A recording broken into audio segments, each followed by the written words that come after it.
BJP চৰকাৰে বলপূৰ্বকভাৱে অসমীয়াৰ ওপৰত কাহানি জাপি দিলে। তাৰপিছত 5জনকৈ তেজাল অসমীয়া যুৱক হত্যা কৰিলে আৰু এনেকুৱা হত্যা কৰিলে ছেম ষ্টাফৰ্ডক দুটাকৈ গুলি মাৰি হত্যা কৰিছিল। তেওঁৰ গুলি মুখমণ্ডলৰ এইখিনিৰ পৰা ওলাই গৈছিল। যি আমাৰ বিজেপি চৰকাৰৰ নীতি, তেওঁলোকৰ যিবোৰ আদৰ্শ আছিল অহাৰ আগতে যিবিলাক প্ৰতিশ্ৰুতি দিছিল, আমাৰ মুখ্যমন্ত্ৰী সৰ্বানন্দ সোণোৱাল ছাৰে যি প্ৰতিশ্ৰুতি দিছিল জাতি মাটি ভেটি ৰক্ষা কৰিম বুলি, কিন্তু সেই প্ৰতিশ্ৰুতি তেওঁলোকে নাৰাখিলে। তেওঁলোকে জাতিটো বেলেগৰ হাতত বিক্ৰী কৰিব গ'ল। সেই কাখনৰ বিৰোধ কৰিব যাওঁতে অসমীয়াই তেতিয়া তেওঁলোকে এনেকুৱা অৱস্থা কৰিলে, 5জনকৈ গুলি মাৰিলে আৰু এনেকুৱা তেওঁলোকে ৰাইজক বুজাব বিচাৰিলে যে আৰু যদি আন্দোলন কৰে কোনোবা ল'ৰা ছোৱালীক মাক বাপেকে যদি আকৌ আহিব দিয়ে, এই 5জনক যেনেকৈ হত্যা কৰা হ'ল তেনেকৈ হত্যা কৰিম, ভয় দেখুওৱা হ'ল। আৰু তাৰপিছত আজিলৈকে এতিয়ালৈকে তেওঁলোকে এই 5জনৰ শ্বহীদক স্বীকৃতি দিয়া নাই, দুষ্কৃতিকাৰী সজাব খোজে। ছেম ষ্টাফৰ্ড যিটো ৰেলীলৈ গৈ আছিল সেইটো ৰেলী সম্পূৰ্ণ শান্তিপূৰ্ণ ৰেলী আছিল। সেই ৰেলীটোত কোনো ধৰণৰ পাথৰ দলীয় হোৱা নাছিল, টায়াৰ জ্বলোৱা হোৱা নাছিল, কিন্তু পুলিচে এতিয়া ষ্টেটমেণ্ট দিছে যে সেইখিনি সময়ত টায়াৰ জ্বলোৱা হৈছিল, পাথৰ মৰা হৈছিল, আৰক্ষীক মাৰিবলৈ লৈছিল, সেইকাৰণে গুলীয়া হৈছিল।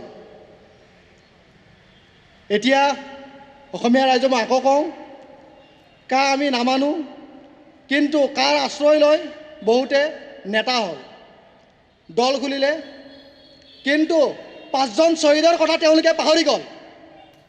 5জন শ্বহীদৰ কথা তেওঁলোকে পাহৰি আজি নেতা হোৱাত ব্যস্ত হৈ আছে।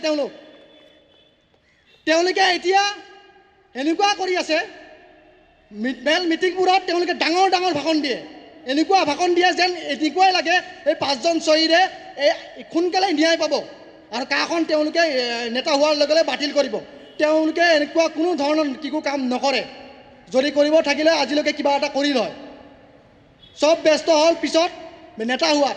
কিছুমানে এনেকুৱা কৰিলে কাখন তেতিয়াই আহিছিল যেতিয়া বেপাৰ হিচাপে লৈ কা আন্দোলন কৰিছিল। সেইকাৰণে আজি চৰকাৰে এইখিনি কৰিব চান্স পালে আৰু আজিও সেইকাৰণে 5জন শ্বহীদক তেওঁলোকে দুষ্কৃতিকাৰী সজায়। এইটো একমাত্ৰ দল সংগঠনৰ মূৰত ভুলত হৈছে। আজি মোৰ মাৰ অৱস্থা বহুত বেয়া লৈ গৈছে। দল সংগঠনৰ কেইজন মানুহে খবৰ ল'ব গৈছে, কেইজনে চাইছে, কিন্তু তেওঁলোক দলখনত ব্যস্ত হৈ আছে। ইলেকশ্যন আহি আছে, সেইকাৰণে ডাঙৰকৈ ক'ৰবাত শ্ৰাদ্ধও পাতিব, কিন্তু 5জন শ্বহীদৰ কাৰণে একো এটা নকৰে। কেতিয়া কৰিব? ইলেকশ্যন যোৱাৰ পিছত নেকি?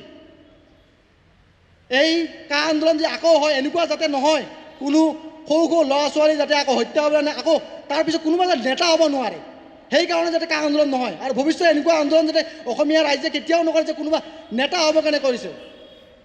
আৰু এই দল সংগঠনবোৰত বহুত ভাল মানুহ আছে, মই নকওঁ বেয়া মানুহ আছে, বহুত ভাল মানুহ আছে, কিন্তু আছু শিক্ষাৰ লগত জড়িত, যিটো মানুহে জ্ঞানৰ পোহৰ পায়, বাকী কৰা নাই কোনোৱে। তেওঁলোকেতো কিবা এটা কৰিব পাৰিলে হয়, সমুজ্জ্বল দা লুৰিণ দা কিবা এটাতো কৰিব পাৰিলে হয়। আজিলৈকে 5জন শ্বহীদ হয়, একো এটা কিয় কৰা নাই? ফেচবুকত কিয় আপডেট পাওঁ কোনজন মুখ্যমন্ত্ৰী হ'ব? মুখ্যমন্ত্ৰী হ'বৰ কাৰণে কা আন্দোলন কৰিছিল নেকি? এইটো উদ্দেশ্য আছিল আপোনালোকৰ কা আন্দোলনৰ। এতিয়াই কিবা এটা কৰক, সময় আছে, ৰাইজে আশাৰে বাট চাই আছে, কিবা এটা কৰক আপোনালোকে ন্যায়ৰ কাৰণে, 5জন শ্বহীদৰ ন্যায়ৰ কাৰণে। নহ'লে ভৱিষ্যতে অসমীয়াই এই দল সংগঠন ভোটক আশা এৰি দিব, তেওঁলোকৰ বিশ্বাস উঠি যাব অসমীয়াৰ। সময় থাকোঁতে কিবা এটা কৰক। মই শ্বহীদ পৰিয়ালৰ পৰা অনুৰোধ কৰিছোঁ আপোনালোকক, 5জন শ্বহীদৰ আশ্ৰয় লৈ, কাৰ আশ্ৰয় লৈ নেতা মুখ্যমন্ত্ৰী হ'ব নিবিচাৰিব, কিবা এটা কৰক। আৰু মোৰ মাৰ অৱস্থা বহুত বেয়া, গৈ কেনে চাওক তেওঁলোকক কেনেকৈ কি চিকিৎসা কৰিব পাৰি। অকল দল নেতা আৰু সেইবোৰত ব্যস্ত নাথাকিব।